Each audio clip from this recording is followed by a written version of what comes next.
लालची देवरानी की कहानी। एक समय की बात है, एक गांव में कुशल परिवार रहता था।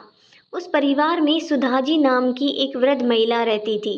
सुधाजी के दो बेटे और बहुएं थी जो उनके साथ ही रहते थे। बड़े बेटे अशोक की पत्नी नम्रता संस्कारी और सर्वगुण संपन्न थी। वहीं छोटे बेटे की पत्नी अनाया चालाक और तेज तर्रार थी। एक बार की बात है, सुधाजी और नम्रता ने मिलकर लड्डू बनाए और रसोई में रख दिए। सुधार ने कहा, बहू मैं मिश्रा जी के वहाँ कुछ काम से जा रही हूँ। तुम लड्डू को थोड़ी देर बाद डब्बे में रख देना। यह बोलकर सुधा बाहर चली जाती है। नम्रता अपने बेटे की आवाज़ सुनकर उसे देखने चली जाती है। तभी अनाया रसोई में जाती है। शुद्ध देसी घी के लड्डू देखकर उसके मुंह में पानी आ जाता है और एक लड्डू खा लेती है। अनाया, वाह, इतने स्वादिष्ट लड्डू मैंने पहले कभी नहीं खाए। एक काम करती हूँ, सारे लड्डू डिब्बे में रख लेती हूँ और एक प्लेट में छोड़ दूंगी, जिससे किसी को मुझ पर शक नहीं होगा और मैं आराम से लड्डू खा पाऊंगी। वह लड्डू की प्लेट उठाकर एक डिब्बे में भरकर चुपके से अपने कमरे में ले जाती है और प्लेट में एक लड्डू वहीं छोड़ देती है। अपने कमरे में जाकर अनाया पेट भर लड्डू खाती है। पेट भर जाने पर वह लड्डू के डिब्बे को छुपा देती है। नम्रता अपने बेटे कार्तिक को सुला रही थी। तभी सुधाजी घर आती है। उन्होंने कहा, नम्रता, अरे नम्रता। नम्रता सास की आवाज़ सुनकर भागी गई। नम्रता ने कहा, जी माँ जी, बुलाया आपने? सुधा ने कहा, बेटा जरा चाय बना देना और हाँ, लड्डू भी ले आना, एक दो खा लूंगी। नम्रता रसोई में जाती है और लड्डू का खाली प्लेट देखकर चौंक जाती है। नम्रता ने कहा, लड्डू कहाँ गए? मैंने तो डब्बे में नहीं रखे थे, प्लेट में ही तो रखे थे। अभी तो प्लेट में एक लड्डू है। अभी माँ को बताती हूँ। नम्रता सुधाजी को जाकर बता देती है।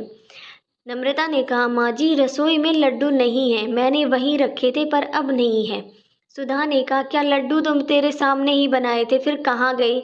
नम्रता, पता नहीं माँ जी, कार्तिक रो रहा था, मैं कार्तिक के पास चली गई, उसे सुलाकर अभी आपकी आवाज़ सुनकर आ रही हूँ। सुधा रसोई में जाती है। अनाया लड्डू से भरा मुंह जल्दी जल्दी साफ करती है और रसोई में आती है। अनाया ने कहा, क्या हुआ मम्मी जी, आप गुस्से में क्यों हो? सुधा ने कहा, बहू, यहाँ लड्डू के प्लेट रखे थे, अब देखो इसमें एक भी लड्डू नहीं, पता नहीं कौन खा गया, शुद्ध देसी घी के लड्डू थे। तभी अशोक और राहुल भी आ जाते हैं और रसोई से लोगों की बातों को देख दोनों रसोई की ओर जाते हैं। अशोक अपनी माँ से मजाक में कहता है, क्या हुआ माँ, किस गहन विषय पर चिंतन चल रहा है? सुधा बोली, अरे बेटा, देखो ना, शुद्ध देसी घी के लड्डू बनाए थे, पता नहीं कौन खा गया, अब इसमें एक भी नहीं है। अनाया ने कहा, आपके बाहर जाने के बाद तो नम्रता दीदी ही ना थी रसोई में, शायद कहीं उन्होंने ही। नम्रता ने कहा, अनाया ये क्या बोल रही हो तुम, मैं कार्तिक के पास थी। सुधाजी और घर के सभी सदस्य अनाया की बात पर विश्वास कर लेते हैं और नम्रता के खिलाफ हो जाते हैं। तभी नम्रता को सभी लोग सुनाते हैं तो वो रोने लगती है। अनाया बहुत खुश होती है। वो खुद से कहती है, इन लोगों को बेवकूफ़ बनाना कितना आसान है।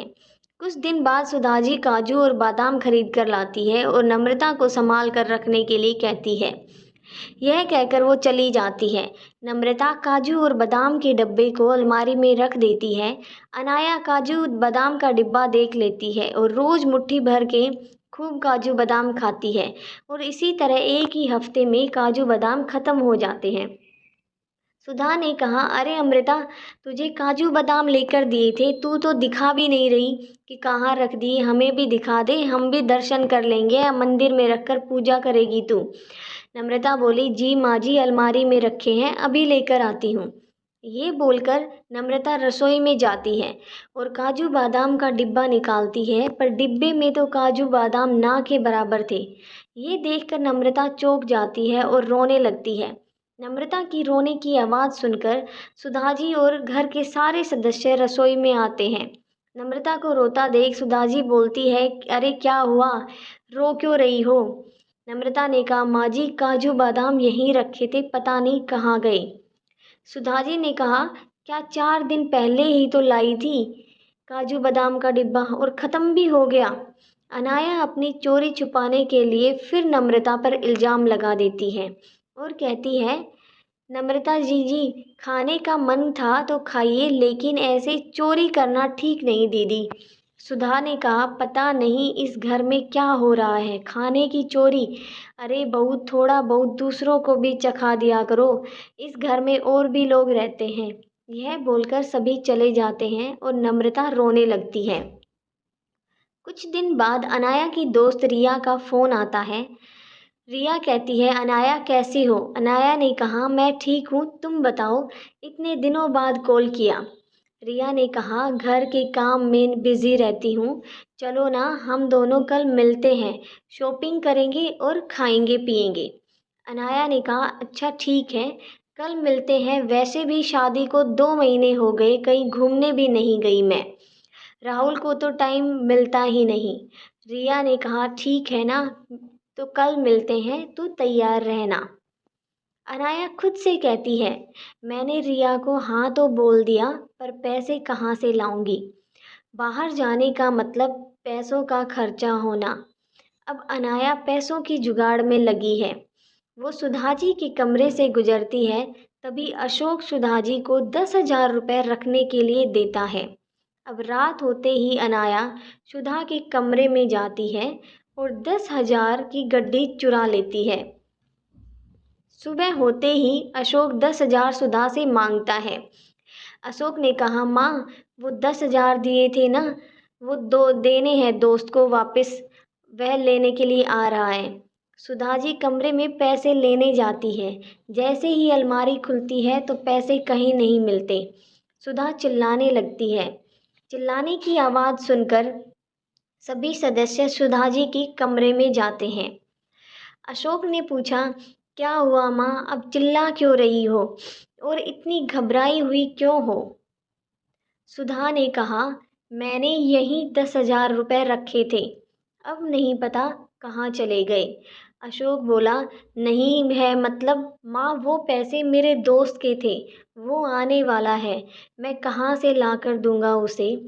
सुधा ने कहा, कहीं ये काम बाहर के किसी आदमी का तो नहीं? लेकिन हमारे घर में तो कोई आता जाता भी नहीं। अशोक बोला, हाँ माँ, आप सही कह रही हो, अब मैं पुलिस को ही बुलाता हूँ। सुधाजी ने कहा, हाँ यही ठीक रहेगा, हमारे घर में कुछ ना कुछ चोरी हो रहा है। अब ये पैसे भी चले गए, तू बुला ले बेटा पुलिस को। पुलिस का नाम सुनते ही अनाया घबरा जाती है। अशोक का दोस्त पैसे लेने आता है। ये देखकर नम्रता जल्दी से अपने कमरे में जाती है और अपने बचाए हुए पैसे लाकर अशोक को दे देती है। नम्रता के पास 10,000 रुपये देखकर सब लोग नम्रता पर शक करने लगते हैं। सुधाजी ने कहा, ये पैसे कहाँ से आए तुम्हारे पास बहू? नम्रता बोली, माँ जी, ये मेरे बचत किए हुए पैसे हैं। सुधाजी ने कहा, बचत किए हुए या फिर चुराए हुए? देख बहू, सच बता दे। अनाया की जान में जान आती है। वो भी नम्रता को कहने लगती है। अनाया ने कहा, नम्रता दी, अब इसकी भी चोरी की हद हो गई, अपने ही घर में चोरी। दीदी, आपको ये बातें शोभा नहीं देती। तभी पुलिस आ जाती है। पुलिस को देख अनाया घबरा जाती है। पुलिस नम्रता से पूछताछ करती है और नम्रता बेगुनाह साबित होती है। फिर पुलिस जब घर में एक एक कमरे की तलाशी लेती है, अनाया पूरी तरह से घबरा जाती है, क्योंकि अब पुलिस अनाया के कमरे की तलाशी ले रही है। पुलिस को नोट की गड्डी अलमारी में कपड़े के नीचे रखे मिल जाती है, साथ में काजू बादाम का डिब्बा और एक दो लड्डू भी। सब चौंक जाते हैं। अनाया फूट फूट कर रोने लगती है। अनाया ने कहा, माफ़ कर दीजिए मुझे, मुझसे गलती हो गई, मुझे माफ़ कर दीजिए। सुधाजी ने कहा, सब कुछ तुमने चुराया और मेरी बहू नम्रता को तुमने दोषी बनाया। अनाया रोने लगी और नम्रता से माफ़ी मांगती है। नम्रता ने कहा, कोई बात नहीं अनाया, तुम्हें इस घर में चोरी करने की कोई ज़रूरत नहीं है। तुम्हें कुछ भी चाहिए तो तुम हम सबसे कह सकती हो। तुम्हारी एक गलती ने तुम्हें इतनी बड़ी मुसीबत में डाल दिया। अनाया ने कहा, मैं आप सबसे माफ़ी मांगती हूँ, आगे से ऐसा कभी नहीं करूँगी।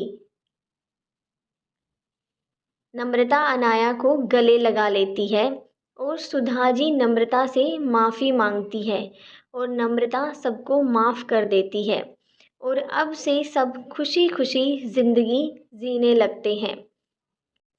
अगर वीडियो अच्छा लगा हो तो वीडियो को लाइक कीजिएगा, चैनल पे नए हैं तो चैनल को सब्सक्राइब ज़रूर कीजिएगा।